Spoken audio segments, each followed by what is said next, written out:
I didn't realize how far I was falling, not until I couldn't sleep right. Think straight, breathe deep. I used to blame myself.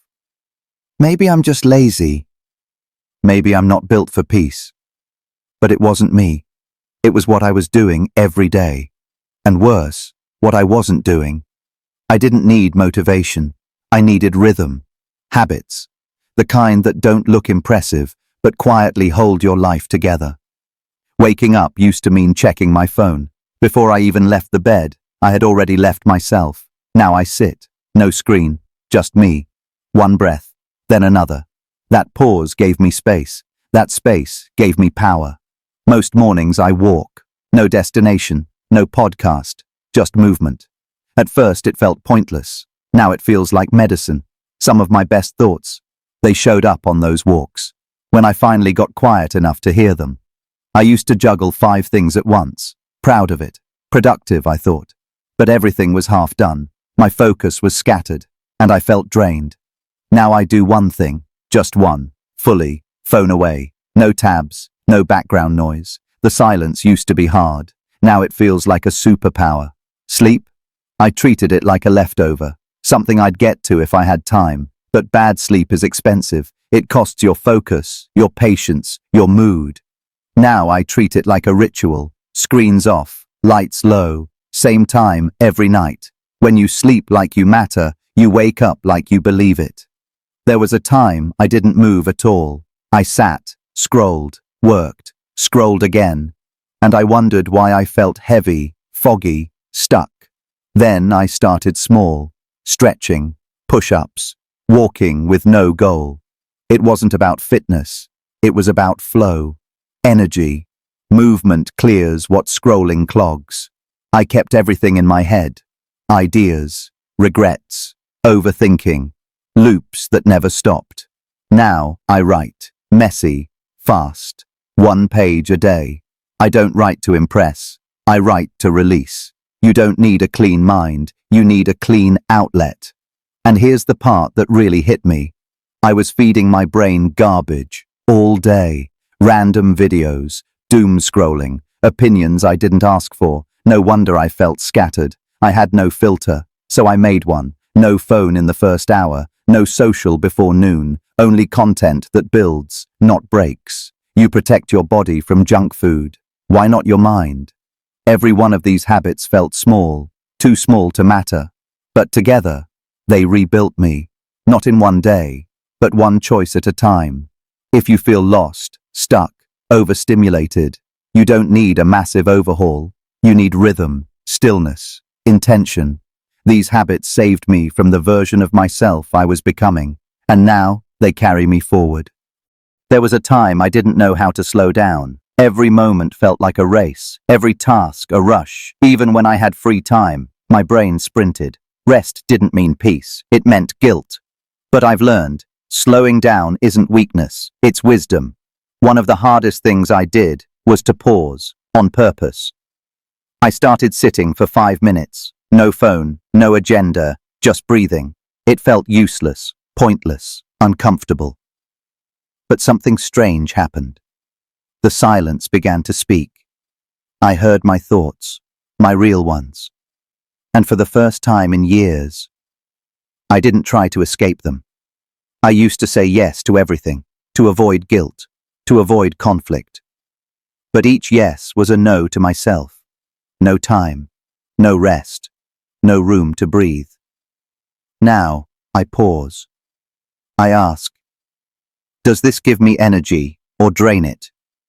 If it drains me, I say no, kindly, clearly, without apology. And every time I do, I reclaim a piece of me. There's this lie we believe. If you're not grinding, you're falling behind. So I used to fill every hour. No breaks, no play.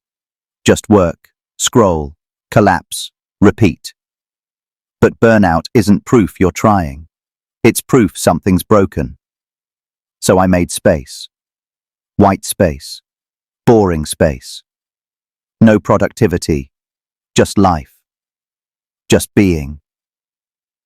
And in that stillness, I found recovery. Food was another battlefield. Not about weight, about energy. I used to eat to numb, to escape, to reward. Now, I eat to feel, to fuel, to stay here. Whole foods, slow meals, real water, not always perfect, but conscious. Because every bite is a vote. Do I want to feel or disappear? I once thought rest was lazy. Now I know. Rest is a weapon. I unplug early. I sleep deep. I let myself do nothing sometimes. And when I return with fire, with presence, with power. I stopped trying to fix my whole life in 1 week. Instead, I asked, what's one thing I can improve today? Just one. Then I did it again tomorrow, and the day after. Tiny habits, tiny wins. They don't look impressive, but they stack like bricks. And one day, you look up and realize you built something, a rhythm, a way, a self you actually like living in. I learned to unfollow noise, not just on screens, in life. People who drained me, content that confused me, opinions that weren't mine. The more I cut, the clearer I saw. This is your mind. This is your energy. You don't owe it to everyone. And then, one habit that still grounds me. Gratitude, but not the fake kind. Not the list of forced positives. Real gratitude, for the quiet, for the chance to begin again. For the person I didn't give up on. Me. I write down one thing every night. What am I grateful I did today? Even on the worst days, there's something. And slowly, that shifted everything. None of these things look flashy. They won't go viral. But they save you in real life. They bring you back. They build you up. They make the hard days livable. And the quiet days beautiful. At some point, I stopped feeling like a person. I became a profile, a schedule, a reaction machine. I wasn't living, I was performing. Smile here, respond there, pretend I'm fine, hide the rest. And deep down, I missed myself. So I started doing things that made me feel human again. Not productive, not impressive, just real. Like laughing without a reason, like watching the clouds move, like cooking slow and eating slower. The first thing I reclaimed was solitude. Not loneliness, solitude. The kind that feels quiet, not empty. I went for walks with no destination, sat on the floor with a cup of tea, closed my eyes for 10 minutes just to listen to the world breathe. No agenda, no performance, just me, with me. And honestly, I hadn't done that in years. Then I returned to play. I had forgotten what fun felt like. Everything had become a job. Even rest came with rules. So I stopped trying to use my time. I painted something badly. I danced in the kitchen. I made a playlist of songs I used to scream in the car. It wasn't about being good at it. It was about feeling alive again. Another shift. I stopped over-planning. I used to need every minute mapped out, every task color-coded. It gave me control, but it stole my joy. Now I leave room for surprises, room to say yes to a spontaneous walk, room to nap if my body asks, because not everything meaningful can be scheduled. Some of the best parts of being human are the unplanned ones. I also relearned how to talk, not text, not tweet, talk, with full eye contact, with space to pause, with presence. I called people I missed. I sat down with friends without checking my phone, and for the first time, I felt heard, seen, held, not by followers, by real faces. One more thing. I started touching the earth again. Not metaphorically, literally. I put my hands in soil, walked barefoot on grass, sat under the sun with no distraction. It sounds small, but it reminded my nervous system, you're alive, you belong. You're part of something real. Screens disconnect, nature reconnects. Then came stillness, not meditation apps, not guided breathing, just stillness. Doing nothing, letting thoughts pass without chasing them. The world didn't end, but something did end. my addiction to always doing. And in that empty space, peace grew. Eventually, I learned to forgive myself for not knowing these things sooner. I forgave the version of me that hustled too hard, that scrolled too long, that ignored every signal to slow down. He was just trying to survive. He didn't know better. Now I do. And I don't need to punish him. I just need to keep choosing better. These habits don't fit in a productivity guide. They won't win you trophies. But they remind you, you're not a machine. You're allowed to feel, to rest, to play, to not make sense sometimes. You're allowed to be a whole, soft, breathing human. And honestly, that's the most powerful thing you could be. It doesn't take much to fall apart. It just takes not noticing. You stop checking in with yourself. You ignore the tired. You silence the anxious. You numb the restless. Until one day, your mind just gives up trying. I've been there, smiling on the outside, shaking on the inside. People said I looked fine, but my inner world was on fire, and I didn't know how to put it out. The truth is, my mind didn't need saving. It needed space, support, safety, and I didn't give it any. Until I finally broke. That's when I learned. The strongest minds aren't the busiest. They're the most protected. And here's how I started building that protection. I made mornings sacred, not perfect, just intentional. No phone, no rush. I sit with a hot drink, look out the window, write 3 things: how I feel, what I need, what I won't carry today. It takes 5 minutes, but it resets my nervous system, like anchoring myself before the storm. I started noticing what drained me, not just tasks, but people, environments, even certain songs. I'd feel off without knowing why. So I began tracking it. When did my shoulders tense up? When did my stomach tighten? When did my thoughts spiral? And little by little, I learned to listen, to say no before I collapse. Midday became a checkpoint. I used to push through, ignore hunger, skip breaks, chase, grind. But now I pause at noon, every day, no matter what. Stretch, breathe, step outside, even for 3 minutes. That pause keeps me from breaking later. I also cleaned my physical space, not Marie Kondo level, just enough to breathe. I removed the clutter, cleared my desk, lit a candle. Now my room doesn't stress me. It soothes me, because the mind mirrors the room, and mine was screaming for air. I stopped sleeping with chaos, literally. Phone in bed, noise until midnight, mind racing. Now it's different. Screens out, soft light, one calming page from a book, and a question I ask myself: did I live gently today? Even if the day was hard, I sleep better knowing I showed up with care. I started finishing things. I used to leave everything open. Tabs, tasks, conversations. My brain carried all of it, and it was heavy. Now I finish one thing before starting another, even if it's small. Especially if it's small, because completion creates peace, and peace is protection. I began moving with kindness, not punishing workouts, just walks, stretches, breath-led motion, to remind my body I'm on its side. When I move with love, my mind listens too. I made digital boundaries real. No phone after 9 p.m., no social before 10 a.m. My mind needed a gatekeeper, and that gatekeeper had to be me. Because every time I checked one more thing, I abandoned myself. Now I choose presence, not just productivity.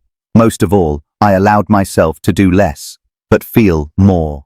To slow down, to breathe deep, to let the day unfold without wrestling it. That's not laziness, that's respect. For this mind, this body, this life. These habits aren't dramatic. But they saved me. They held me when my thoughts ran loud, when my edges frayed, when the noise tried to win. You don't need a rescue mission. You need small revolutions, tiny moments of care that add up to protection. For the one thing you truly can't replace, your mind. The strongest people I know don't look tough. They look calm, centered, still. But don't get it twisted. That stillness is earned. That peace is built. That mind, it's bulletproof because of what happens in silence. Here's what I learned. Mental strength isn't loud. It's quiet. It lives in the small, invisible things you do when no one's watching. And those quiet habits saved me from falling apart when life hit hard. I started building inner pauses. Every time something triggered me, email, message, news, I'd pause, not react, not spiral, just stop, breathe in, count 4, hold, release. That space between stimulus and response, that's where the power is. It's not about ignoring pain, it's about not becoming it. I also built a reset ritual, something short, repeatable. When the day overwhelmed me, I'd step outside, close my eyes, feel air on my skin, touch something real, tree bark, cold water, stone. It reminded me, I'm not the chaos, I'm the one inside it, aware. I learned to finish things before they fester. Hard conversations, unanswered texts, open loops. Leaving things undone leaves you undone. So I tackled one thing each day that I'd been avoiding. Tiny victories that cleared mental space. It wasn't fun, but it gave me peace. I practiced honesty with myself, especially when I didn't want to. I stopped saying I'm fine when I wasn't. I started journaling what I was actually feeling. No filters, no edits, just truth on a page. Because suppressed emotions don't vanish, they grow fangs in the dark. Better to face them before they bite. I protected mornings like my life depended on it, because it did. No messages, no tasks, no noise, just breath, light, intention. The first 30 minutes of my day were mine, non-negotiable, and that made the rest of the day feel like a choice, not an ambush. I started managing inputs like I managed calories. Every headline I read, every reel I watched, every opinion I consumed, it shaped my state. So I cut the garbage. No doom scrolling, no endless content. I replaced it with books, calm voices, real conversations. You become what you feed your brain. I decided to feed it strength. I built a fallback plan for bad days. Not every day is high energy. Not every mood is perfect. So I made a list. 3 things I can do when I feel low. 3 people I can call. 1 sentence I can read. This is temporary, so is the storm. Having that list turned panic into preparation. It gave me a way out when my mind felt trapped. I stopped competing with people's highlight reels. They show you the wins, but not the cost. I stopped measuring myself by what they were posting and started measuring by something else. Did I move with integrity today? Did I keep my promises to myself? Did I rest when I needed to? That became my scoreboard. And I started winning quietly. And finally, I gave myself permission to start over. Not once, every day. No shame, no guilt. Just, I went off track. Now I'm coming back. That mindset is armor. Because failure doesn't end you. Quitting does. Comeback becomes a muscle. And mine got strong. These quiet habits don't look powerful, but they build a mind that bends without breaking, that holds itself steady in chaos, that remembers who it is, even when the world forgets. That's not magic, that's maintenance, and it's yours if you choose it. There was no big moment, no lightning strike, no dramatic breakthrough, just small changes stacking slowly like bricks. And then one day, the weight felt lighter. The noise got quieter, and I realized I had changed, not because I worked harder, not because I chased hustle, but because I started listening to the part of me I used to ignore, the one that said, I'm tired, I'm lost, I don't feel like myself anymore. That voice used to scare me. Now it guides me, because I finally learned. Your breakdowns can lead to better directions, if you don't shame yourself for having them. These habits didn't fix everything, They reminded me who I was beneath the mess. They gave me something to hold when everything felt like it was falling apart. Some days I still slip, still scroll too long, still numb, still lose focus. But I come back faster now, with less guilt, more grace. Because I'm not building perfection. I'm building resilience, consistency, peace. It's funny. The habits that saved me weren't the ones that looked impressive. They were the ones no one clapped for. The tiny decisions, the quiet boundaries, the slow mornings, like writing one sentence instead of keeping it all inside, like stretching for 5 minutes instead of sitting in a storm of stress, like walking alone and not needing to post about it, like turning off my phone and turning toward myself. It didn't feel powerful in the moment, but over time, those little choices rewired my life. They built a foundation I didn't even know I needed. And now, I don't crumble so easily. I used to think mental strength was being on all the time. Now I know it's being real, rested, rooted. It's saying no without apology. It's taking up space without guilt. It's knowing how to step back without falling apart. And maybe that's the lesson. You don't need a massive plan. You don't need to reinvent yourself overnight. You just need a rhythm, a few anchors, and the courage to begin small. Because when the world gets loud, you need to know how to return to something quieter. When everything outside spins, you need an inside that holds steady. And the only way to build that? Practice, presence, protection. So if you're tired, really tired, not just sleepy, but spirit tired, try stillness, try movement, try truth, try kindness, to yourself, to your body, to your brain. Try making your life a little softer and a little stronger at the same time. You won't notice the change at first, but you'll feel it when your mind doesn't spiral so fast, when your mood doesn't swing so hard, when your mornings feel less like a fight and more like a welcome. You'll feel it when you don't need to escape because you actually like being here, with yourself, in your own life. That's the real transformation. Not louder, not faster, not flashier, just calmer, clearer, real. And when people ask what changed, you'll smile, because the answer won't fit in a post. It won't be a hack.